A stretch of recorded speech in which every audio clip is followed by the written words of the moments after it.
الله وبركاته. متابعين قناتي، وحشتوني جدا جدا. ان شاء الله عايزه اعمل معاكم النهارده وصفه حلوه قوي وسهله وبسيطه جدا جدا من بواقي كانت عندي في الخزنه بتاعه المطبخ في القطعه. بصراحه كنت بروقها وكده فلقيتهم، فقلت طب وانا ليه ما اعملهمش كده وصفه حلوه مع متابعيني الكرام، وهو بناخد من بعضنا افكار.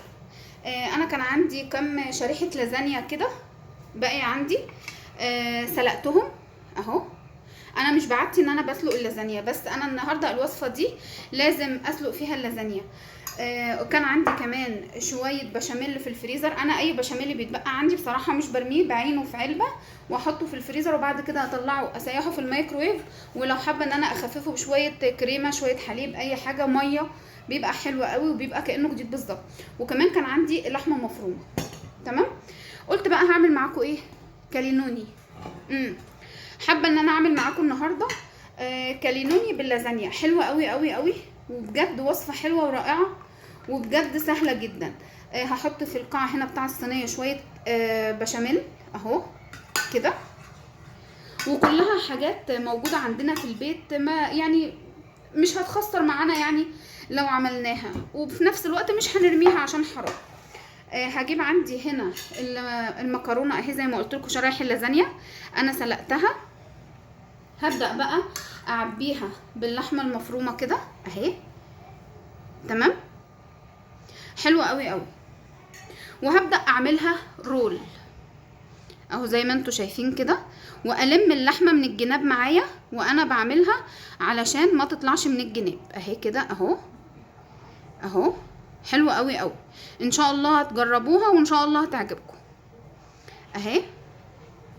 وعلى فكره هتستوي مع البشاميل في الفرن وهتبقى جميله قوي. انا مسوياها بس مش مسوياها قوي، المكرونه عندي الادنت. تمام اهي، شوفوا عملتها كده. هحطها في قلب الصينيه كده اهي، على حسب ما تيجي بقى ايه كام رول في الصينيه. هعملها كلها بقى كده، ولما اخلصها ان شاء الله هوريكم الصينيه قبل ما ادخلها الفرن. شايفين كده حبايبي، خلاص انا خلصتها بكام شريحه لازانيا اللي كانت عندي. تمام. واتبقى عندي لحمه مفرومه حطيتها على الوش من فوق، وحطيت عليهم باقي البشاميل. هدخلها الفرن دلوقتي وهتطلع صينيه اجمل واحلى صينيه كالينوني باللازانيا، رهيبه. ان شاء الله هقدم معاكم كالينوني بالكريب، وهعمل معاكم كمان المكرونه اللي هي الانبوبيه، نعملها برضو نفس طريقة الكالينوني. بس انا دلوقتي هدخلها الفرن دلوقتي، تاخد وش شواية. هي كل حاجة عندي مستوية، هتاخد وش شواية، والمكرونة تطرى سيكة بسيطة كمان لان هي الدنت زي ما قلت لكم. وبعد كده ان شاء الله اوريها لكم. بس بجد بجد وصفة حلوة وسهلة وبسيطة ورائعة جدا. نتعشى بيها مثلا، تتحط جنب الغدا، يعني بدل ما نرمي بواقي اللازانيا اللي كانت عندي. تمام. ان شاء الله هخلصها واقدمها لكم كده حبايبي. تكون معانا صينيه اللازانيا او كالينوني لازانيا خلصت. عايزه اقول لكم بجد بجد حلوه قوي. بصوا طبعا اللي على الوش دي جبنه انا كنت حطيتها، شايفين الجمال؟ بجد بجد تحفه. اتمنى ان انتوا تجربوها، والله بجد هتعجبكم جدا ان شاء الله.